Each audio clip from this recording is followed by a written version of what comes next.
An important video के साथ आपका दोस्त CA अमृतेश हाजिर है। दोस्तों, आज हम बात करेंगे इनवॉइस और बिल के बारे में। कई बार हम खुद ये फील करते हैं कि किसी पर्टिकुलर ट्रांजैक्शन के बारे में जब हम किसी से बात कर रहे होते हैं तो उस ट्रांजैक्शन का डॉक्यूमेंट को हम इनवॉइस बोलते हैं। थोड़ी देर बाद सेम ट्रांजैक्शन पे सेम मुद्दे पे उस डॉक्यूमेंट को हम बिल बोलते हैं। तो दोस्तों, आज हम समझने की कोशिश करेंगे कि इनवॉइस कब बोलना है, बिल कब बोलना है, दोनों में एग्जैक्टली डिफरेंस क्या होता है। दोस्तों, बिल्कुल बारीकी लाइन तो दोनों के बीच में नहीं खींची हुई है, लेकिन कंसेप्ट को समझ के हम ये जान सकते हैं कि इनवॉइस क्या होता है और बिल क्या होता है। तो चलिए समझते हैं इनवॉइस और बिल में क्या डिफरेंस होता है। दोस्तों, अगर हम बात करें इनवॉइस की, तो इनवॉइस क्या होता है इसका रेफरेंस हमारे इनडायरेक्ट टैक्स का जो लॉ है CGST एक्ट 2017 उसमें देखने को मिलता है। सेक्शन 2 क्लॉज 66 में इनवॉइस को डिफाइन किया गया है। उसमें सिर्फ इतना लिखा हुआ है कि इनवॉइस एक टैक्स इनवॉइस होता है, एक टैक्स इनवॉइस है जो सेक्शन 31 के हिसाब से इशू किया जाता है। और सेक्शन 31 जो है ये इनवॉइसिंग के प्रोविजंस हैं कि इनवॉइस के अंदर क्या क्या पर्टिकुलर्स होने चाहिए, मतलब कौन कौन सी उसमें ज़रूरत वाली पर्टिकुलर्स हैं जो होना चाहिए एक प्रॉपर इनवॉइसिंग के लिए। चाहे एक ब्रॉडली एक टाइम फ्रेम बताता है कि इससे पहले इनवॉइस इशू हो जाना चाहिए, और भी कुछ बहुत सारी बातें उसके अंदर हैं। तो ज़्यादा कुछ उससे समझ में आएगा नहीं, वो लॉ के कंप्लायंस के लिए बनाया गया है कि इनवॉइस क्या है। अब दूसरी चीज़ हम बात करते हैं बिल के बारे में। तो बिल के बारे में आपको इतना पता लगेगा कि बिल एक डॉक्यूमेंट होता है जिससे हम पेमेंट मांगते हैं। सप्लायर हमें बिल दे देता है, हम उसके बेस पे उसको पे कर देते हैं। CGST एक्ट के अंदर में बिल के बारे में बात नहीं हुई है। CGST एक्ट के बारे में बात हुई है बिल ऑफ सप्लाई के बारे में। और हमारा CGST एक्ट कहता है कि जब कोई एग्जम्प्टेड गुड्स और सर्विस की हम सप्लाई करेंगे या कंपोजिशन स्कीम फॉलो करेंगे, तब हम इनवॉइस इशू ना करके बिल ऑफ सप्लाई इशू करेंगे।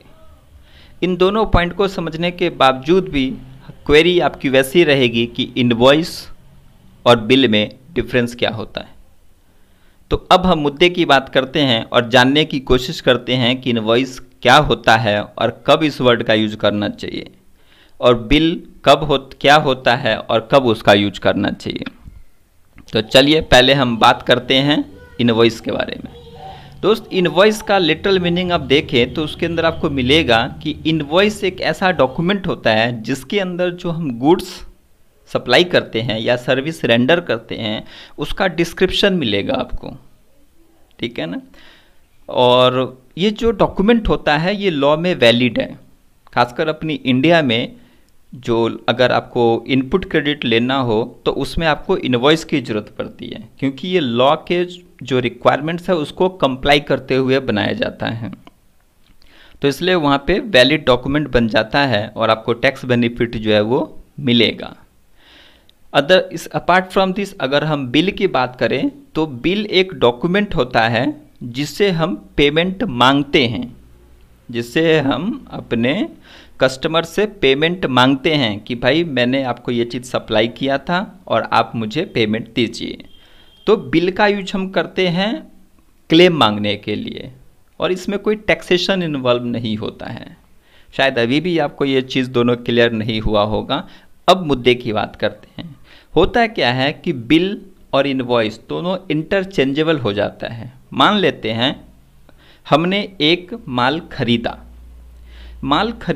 वो उस पर GST लगा हुआ है और सारे पर्टिकुलर उसमें जो भी लॉ के हिसाब से होना चाहिए था वो सारा उसके अंदर है। जैसे प्लेस ऑफ सप्लाई है, GST का नंबर है, गुड्स का डिस्क्रिप्शन है, टैक्स का टाइप है, डेट है, वेंडर का नाम है, वेंडर का GST नंबर है, कस्टमर्स का नाम है, कस्टमर का GST नंबर है। तो ये सारी चीज़ें एक पर्टिकुलर डॉक्यूमेंट को इनवॉइस बनाता है, वो इनवॉइस है। तो जब हम उसकी बात करेंगे तो वो इनवॉइस बोलेंगे। और तो भाई उसी डॉक्यूमेंट को हम कई बार बिल भी बोलते हैं। कैसे?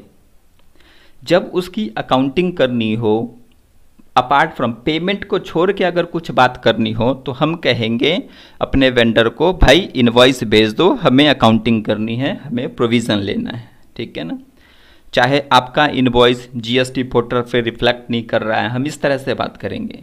लेकिन इसके दूसरी तरफ, जैसे कि हमने अभी पढ़ाया है कि जो बिल होता है वो पेमेंट क्लेम डॉक्यूमेंट होता है।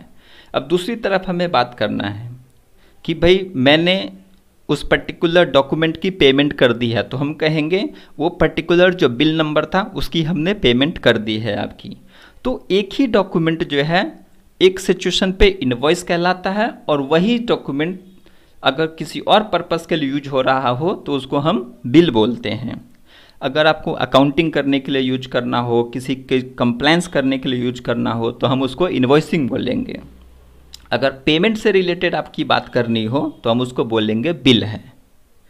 तो होपफुली आप समझ गए होंगे कि एक, जैसे मान लीजिए मैंने एक लैपटॉप ख़रीदा है, उन्होंने मुझे एक डॉक्यूमेंट दिया जिस पे मेरे लैपटॉप के मॉडल नंबर, जीएसटी नंबर, सारा इन्फॉर्मेशन है। तो जब उन्होंने मुझे दी है कि भाई ये लीजिए आप, लैपटॉप के लिए आपके ये डॉक्यूमेंट हैं, तो मैं कहूँगा इनवॉइस दिया है। लेकिन अब मुझे उसकी पेमेंट करनी है, तो मैं अपने बिल की पेमेंट कर रहा हूँ। इनवॉइसिंग जो है एक डॉक्यूमेंट है जिस पे सारी डिटेल है, इनवॉइस नंबर है, टैक्स है, ये है, वो है। मतलब जो डिटेल इनवॉइस पे होती है वो डिटेल बिल पे भी हो सकती है। क्रिस्टल क्लियर लाइन डिफरेंस करने वाला ये है कि जब पेमेंट के रिगार्डिंग अगर आपको बात करनी हो तो आप बिल वर्ड की बात करें, जब आपको अदर देन पेमेंट रिलेटेड बात करनी हो तो आप इनवॉइस वर्ड का यूज करें। होपफुली आप समझ चुके होंगे कि कब आपको इनवॉइस वर्ड यूज करना है, कब आपको बिल वर्ड यूज करना है। और बाकी टैक्स इनवॉइस की अगर हम बात करें तो वो टैक्स क्लेम के लिए जो वैलिड रहता है तो उसको हम टैक्स इनवॉइस बोल देते हैं। और अगर आपको नॉलेज इनरिच हुआ है इससे, तो प्लीज़ चैनल को सब्सक्राइब करें और बेल आइकन को दबाएं। Thank you.